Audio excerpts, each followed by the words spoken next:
E nesta quinta-feira, o prefeito João Paulo Kleinbink, o secretário Valfredo Balistieri do Planejamento e o presidente da CDL de Blumenau, Paulo Lopes, embarcam para a região serrana do Rio de Janeiro, vão a Teresópolis e Nova Friburgo para falar sobre a agenda de reconstrução da cidade após a tragédia, para falar inclusive sobre o exemplo aqui de Blumenau. Boa tarde, prefeito. Boa tarde, Joelson. Bom, o que o senhor vai... São algumas palestras, né? O senhor Paulo Lopes vai dar uma palestra. O que o senhor vai falar?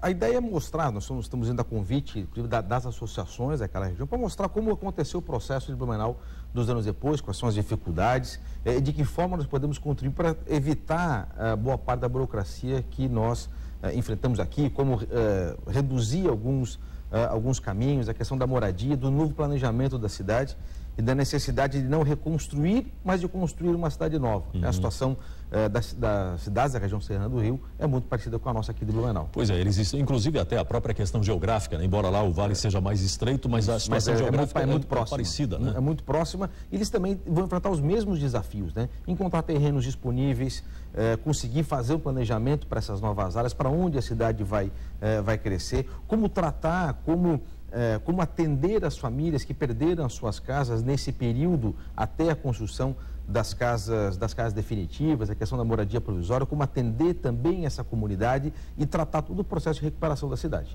Bom, vocês estão indo a Teresópolis e Nova Friburgo, especialmente nessas duas cidades. A reunião vai ser com os empresários, com as autoridades. Isso, quem está promovendo a reunião são as associações empresariais, das regiões, juntamente com as prefeituras. Então a reunião é com esses dois órgãos aí, mais as prefeituras, tanto de manhã, tanto à tarde quanto à noite. O senhor leva apenas o exemplo de Blumenau, ou o senhor deve levar um relatório falando inclusive de verbas que não chegaram, fazendo algumas reclamações, aproveitando? A ideia é essa, até para que eles saibam, né, até para trocar experiências sobre as dificuldades que ainda virão com relação aos novos recursos e de como buscar, né, como agilizar a questão das moradias, a experiência, o que nós aprendemos junto com a Caixa Econômica Federal na construção do processo Minha Casa Minha Vida, em especial, que naturalmente era a nossa grande preocupação e é a grande preocupação dessas cidades agora. Falando nisso, nós já temos ali um conjunto de unidades já pronto, né? E como é que está o andamento das outras unidades, prefeito? Do ponto de vista de obra, está praticamente concluído. Tanto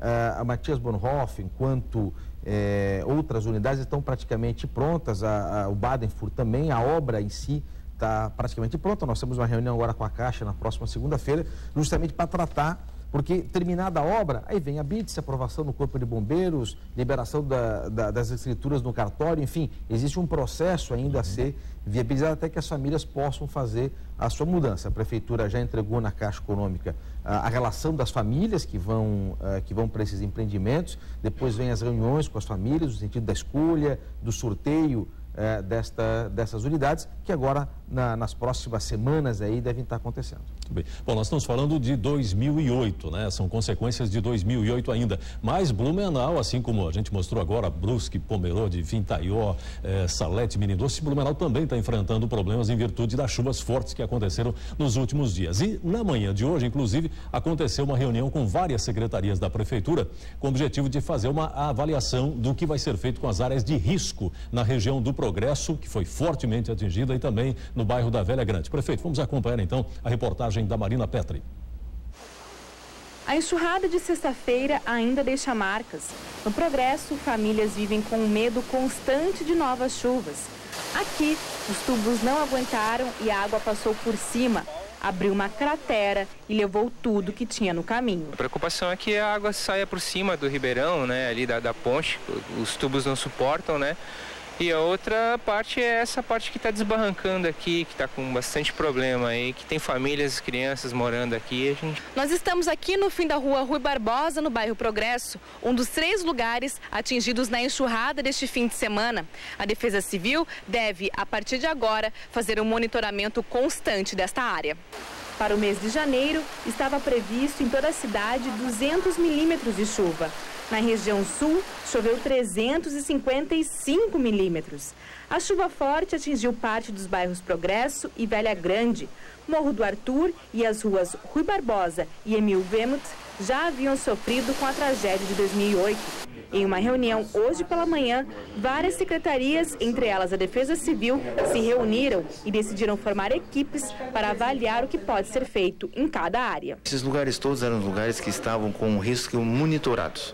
Lugares que as pessoas habitavam, mas sempre com um acompanhamento da situação. E essas chuvas do final de semana agravou alguns pontos específicos. Então a Defesa Civil solicitou ao Serviço de Planejamento, ao Departamento de Geologia, um parecer, e eles estão nos apresentando algumas áreas com um risco bastante acentuado, a qual as pessoas precisam receber algum direcionamento, porque lá imediatamente existe algum risco para se habitar.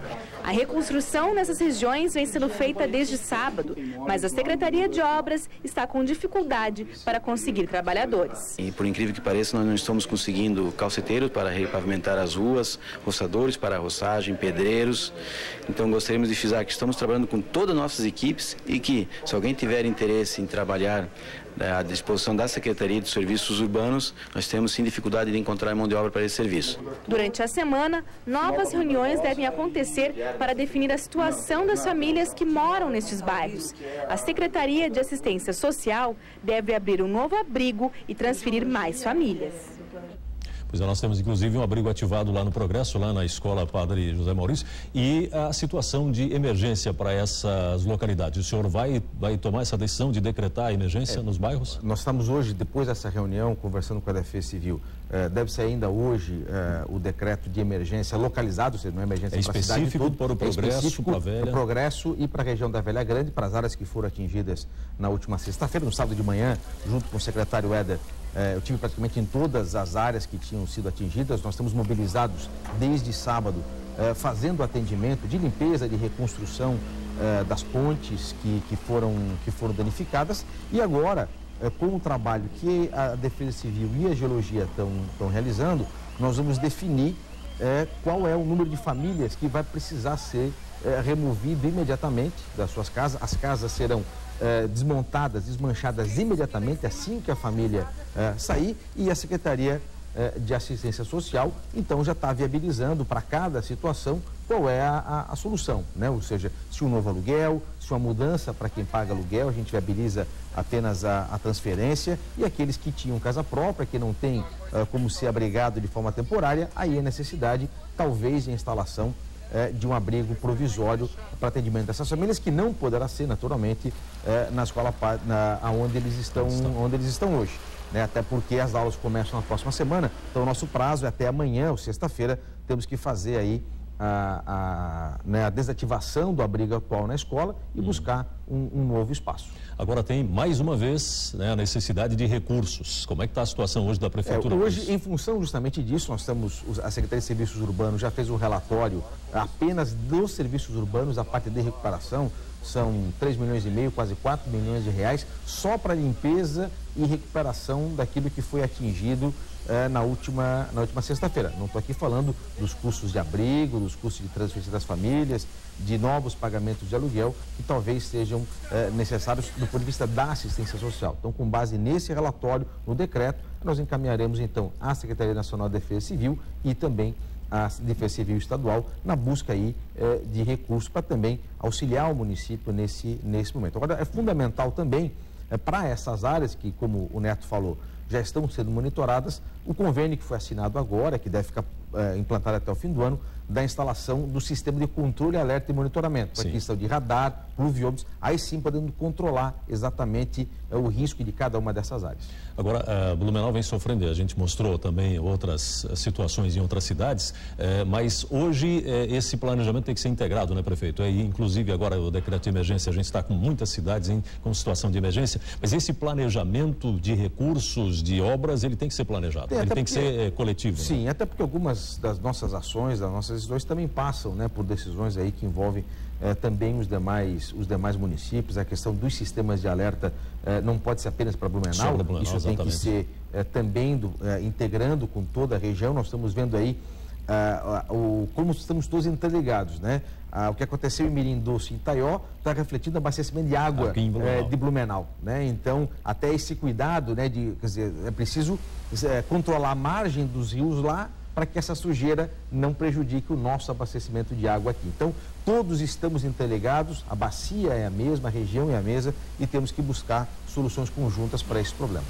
Muito bem, e falando em água, aproveitando, inclusive nós estamos aí com as imagens, né, da turbidez da água, que foi muito grande, né, e estava dificultando o tratamento da água aqui em Blumenau, em Gaspar, nas outras regiões. Hoje a situação está normalizada? Hoje está praticamente normalizado, né, do ponto de vista de produção de água. A ETA 2 já atingiu a plena capacidade, né, a turbidez continua elevada, né, continua aí em torno de 1.000 para uma média de 300 a 400. Em 2008, por exemplo, chegou a 1.000 no máximo, né? Nunca atingiu os 9.000 que atingiu agora há uma semana atrás, onde todos os municípios do Vale do Itajaí, né, de Rio do Sul até aqui, que tem captação de água de abastecimento no Rio Itajaiaçu, se suspenderam os seus atendimentos, e aí com uma série de procedimentos nós estamos recuperando a produção de água, mesmo com toda essa situação. Mas a produção hoje está 100% de produção, abastecimento 100%. Normalizado, todos os reservatórios cheios. É claro que algumas partes altas ainda têm alguma dificuldade, até você pressurizar de fato toda a rede. Tivemos duas estações de bombeamento apresentaram um problema hoje, mas que já está sendo corrigido, mas hoje a situação é praticamente normal, apenas por Portal da Saxônia e na região do Tribés é que tem problema de bombeamento, mas a produção já está normal. Uhum. Não há possibilidade, aliás, agora a possibilidade de voltar a ter algum problema vai depender do que acontecer lá no alto. Se voltar aquela situação novamente, ou seja, mais de 3.000 de turbidez, chegou a 9, mas passando aí de 2.500, 3.000, pode haver nova suspensão, mas daí teria que atingir esses níveis novamente. Agora é importante, Joelson, que quem mora em especial na parte baixa, nesse momento ainda racionalize o uso, porque se a parte baixa da cidade continuar usando muita água, nós vamos ter mais dificuldade de atender quem mora mais acima, porque precisa, né, ou seja, precisa estar com tudo cheio embaixo para que a água possa atender as casas aí da parte superior dos morros, que é o que ainda apresenta localizadamente algum tipo de problema. Mas os reservatórios, felizmente, estão todos cheios. Tá certo. Prefeito, muito obrigado pela sua presença, nos dando as explicações hoje aqui no Jornal do Almoço.